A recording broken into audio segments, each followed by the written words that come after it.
Je suis Jules Nissen, le président du syndicat des énergies renouvelables. Jules Nissen.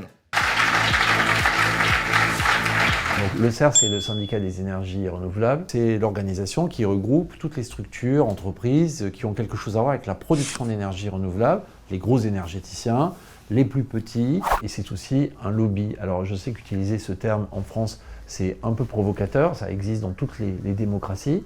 C'est une institution qui cherche à représenter les intérêts de ses membres auprès des décideurs, quels qu'ils soient. Vous agissez à quel niveau? Assemblée nationale, Parlement européen, médias? On agit auprès du gouvernement, on agit auprès du Parlement, on agit auprès de l'opinion publique, et une émission comme celle-ci contribue à notre travail.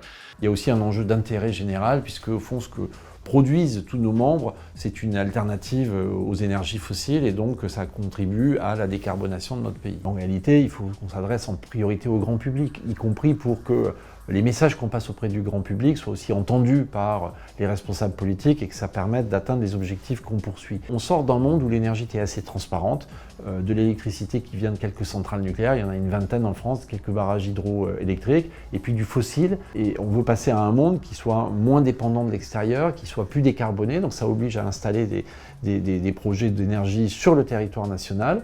Et ça va se voir, c'est dans les campagnes. Et donc évidemment, ça crée potentiellement une réticence. Et il faut vraiment expliquer à quoi ça sert. En réalité, il faut consommer moins d'énergie et complètement transformer la nature de l'énergie qu'on consomme. Il faut enlever 60% de fossiles et le remplacer par quelque chose. Donc ça fait pas mal de marge. Donc on peut consommer beaucoup moins, tout en utilisant plus de nouvelles énergies, notamment les énergies renouvelables. L'énergie, c'est un sujet qui doit aussi s'aborder à l'échelle européenne. Il y a au niveau de l'ensemble du continent européen des réseaux qui sont interconnectés, et on a vu d'ailleurs à quoi ça a pu servir quand la Russie a attaqué l'Ukraine et qu'il a fallu en urgence raccrocher le système électrique ukrainien au réseau européen, et je pense que ça a permis de maintenir une alimentation électrique en Ukraine. Ensuite, c'est un sujet européen parce que l'énergie, c'est un élément très important de la souveraineté. Au sens de la souveraineté, c'est pas l'isolationnisme, mais c'est être capable de maîtriser les choix qu'on fait. Et ça se gère à l'échelle d'un continent et d'une organisation politique qui est l'Union européenne. L'Europe, c'est aussi important parce que c'est un espace de réglementation. Quand on dit ça, on dirait qu'on est dans la contrainte. Mais c'est un endroit où les États membres et les citoyens, je dis bien les États membres et les citoyens, via le Parlement prennent des européen, décisions, notamment. donc le Parlement, le Conseil, prennent des décisions qui après s'imposent, ou s'ils ne s'imposent pas, donnent des directions qui restent opposables. Si ce n'est pas juridiquement, au moins ça fixe des objectifs et on peut dire aux gens, attendez, vous en êtes où par rapport à ces objectifs? Le CER, dans ses élections européennes, il essaie de faire avancer un certain nombre de mesures qui peuvent être intégrées dans la législation européenne, mais surtout, il essaie d'interpeller les candidats aux élections européennes pour qu'ils aient un discours sur la transition énergétique qui soit le plus positif possible et qui montre que cette transition énergétique, au lieu de représenter une contrainte dans le quotidien de nos concitoyens, ça représente en fait plutôt une fenêtre ouverte sur l'avenir. Ça me paraît ça l'enjeu fondamental, et c'est ça qui permet de réconcilier aussi ces élections européennes avec la réalité du quotidien de nos concitoyens, c'est-à-dire qu'on arrête d'opposer la fin du mois et la fin du monde. C'est un peu facile comme expression, mais c'est un enjeu qui est fondamental pour le syndicat des énergies renouvelables parce que ça renvoie à la question de l'acceptabilité.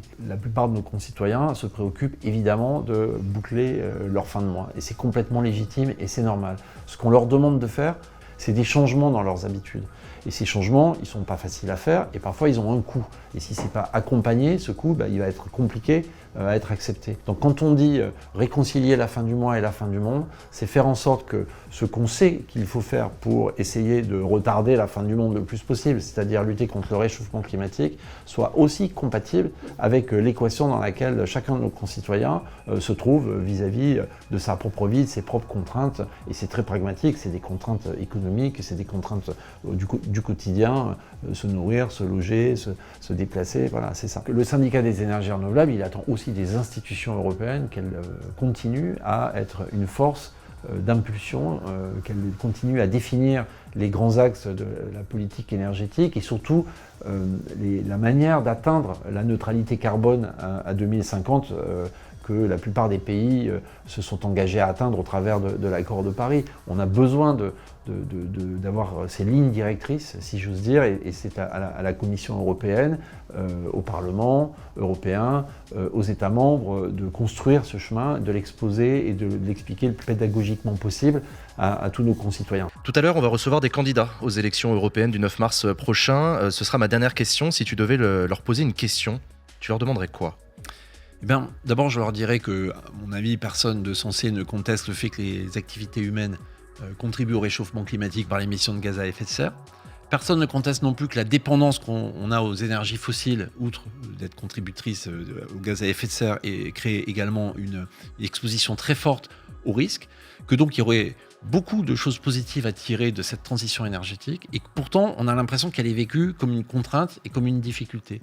Alors j'aurais envie de leur dire, comment est-ce que vous comptez faire à l'échelle de l'Union européenne où se définissent les grandes stratégies, où se définissent les grandes orientations pour réenchanter la transition énergétique et faire que finalement, en se préoccupant de la fin du monde, enfin en essayant d'éviter d'arriver à la fin du monde, on se préoccupe aussi de la capacité des gens à arriver à la fin du mois.